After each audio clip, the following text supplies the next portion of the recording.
Gak perlu koar-koar, tinggal amalkan aja. Kalau memang Pancasila itu unggul dan bisa jadi jawaban bagi problem bangsa-bangsa, dia nggak perlu dilindungi. Justru sebaliknya, orang-orang pasti akan sukarela ngikut Pancasila. Dan buktikan aja kalau Pancasila itu memang unggul, minimal dalam mengatasi wabah corona lah. Faktanya, imbas wabah yang gagal ditangani dengan Pancasila itu, RI kini turun jadi negara menengah ke bawah, setara dengan Timor Leste dan Samoa. Faktanya, kini RI jadi epicentrum terbesar penyebaran virus mengalahkan India. Faktanya, jumlah kematian COVID di Indonesia dalam 2 hari mengalahkan total kematian COVID di RRC sepanjang pandemi. Faktanya, orang-orang kecil tengah kelaparan, mengemis bantuan karena kebutuhan dasar tidak terpenuhi. Faktanya, bansos untuk kaum papa malah jadi bancakan elit-elit yang mencari makan di sekitaran Anda. Ini semua terjadi saat Anda mengklaim sudah menegakkan Pancasila. Ini semua terjadi saat Anda mengklaim sudah menegakkan Pancasila, kan? Bismillahirrahmanirrahim. Assalamualaikum warahmatullahi wabarakatuh.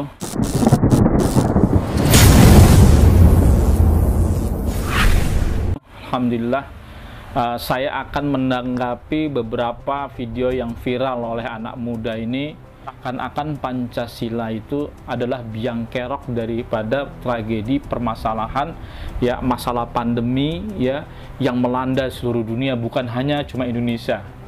Wahai mbak yang cantik, wahai ukhti fillah ya, saya ingin menegaskan kepada antum bahwasanya Anda jangan pernah salah ya di dalam mendeskripsikan setiap persoalan tersebut. Seakan-akan Pancasila itu adalah biang kerok daripada permasalahan yang ada pada saat ini. Padahal ya, yang namanya musibah itu bisa berlaku di mana saja dan kapan saja, dan di pemerintahan model apa saja.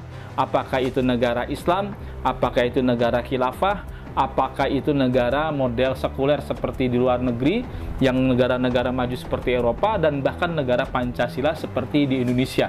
Semua itu tidak ada jaminan, bro. Ya, yang namanya kita hidup di dunia sudah pasti akan Allah uji.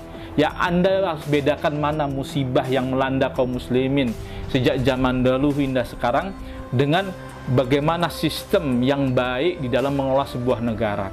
Ya, tidak ada jaminan ente mau jadi negara Islam yang militan sekalipun seperti Taliban, seperti Saudi Arabia, itu juga tidak menjamin adanya musibah yang menimpa kepada kaum muslimin.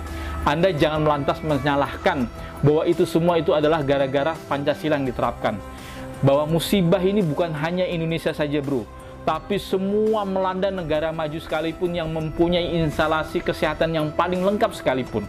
Bahkan dulu di zaman Khalifah, di zaman Umar bin Khattab Amirul Mukminin, yang terkenal pemimpin yang begitu adil ya, beliau juga dilanda musibah paceklik ya, mereka semua kelaparan ya. Di zaman Umar bin Khattab juga pernah terjadi ya yang namanya wabah penyakit taun, yang mana ribuan para anak-anak sahabat itu semuanya meninggal dunia ya terkena wabah taun tersebut.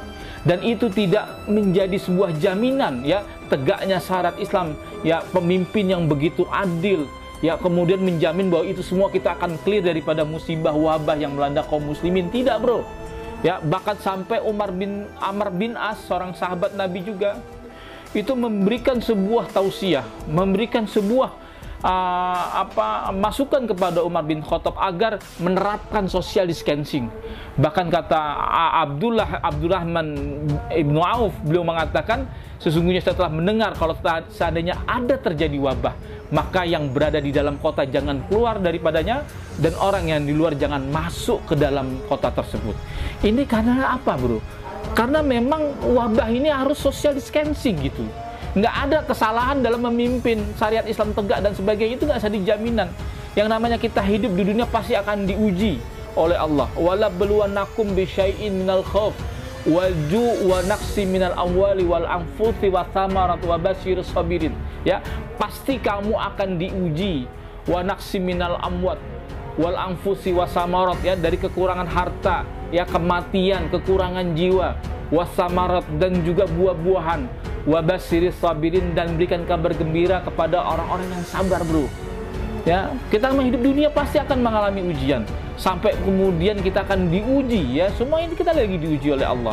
Ya, Anda jangan pernah menyalahkan ya.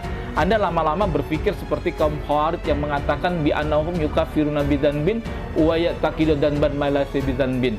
Yang nggak ada korelasi hubungannya Anda hubung-hubungkan. Seakan-akan ini adalah kesalahan kita di dalam mengelola negara dan menganggap bahwa sistem Anda yang belum terbukti juga benar ya, yang terbukti memang akan bisa menangani sebuah penyakit, ada klaim bahwa sistem Anda itu akan bisa, nggak ada yang bisa menjamin. Seadil apapun Anda menegakkan syariat Islam itu sendiri. Maka untuk itu ya jangan pernah salah ya. Kita akan diuji oleh siapapun, apapun bentuk negaranya. Saudi sampai hari ini menutup jamaah hajinya ya. Bahkan dia tidak menerima jamaah-jamaah dari negara manapun. Dia menerapkan syariat Islam kurang apa militannya gitu. Ya, kemudian negara-negara Islam yang dilihat Brunei Darussalam juga semua, Malaysia, kemudian negara-negara Islam yang lainnya, Iran dan sebagainya, itu semua mengketatkan semua yang terkait dengan wabah yang bukan sembarang wabah ini. Ya, virus yang betul-betul mematikan.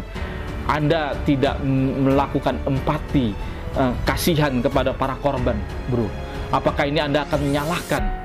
Anda setelah membuat opini yang menyesatkan, yang kemudian membuat orang marah, lalu orang marah tersebut akhirnya menumpahkan darah. Anda secara tidak langsung Anda ikut bertanggung jawab terhadap memberikan opini-opini sesat sehingga manusia untuk menumpahkan darah sesama kaum muslimin. Hati-hati bro, inti kalau berbicara bro. Ya, demikian dari saya, kurang lebihnya mohon maaf. Billahi taufiq wal hidayah. Wassalamualaikum warahmatullahi wabarakatuh.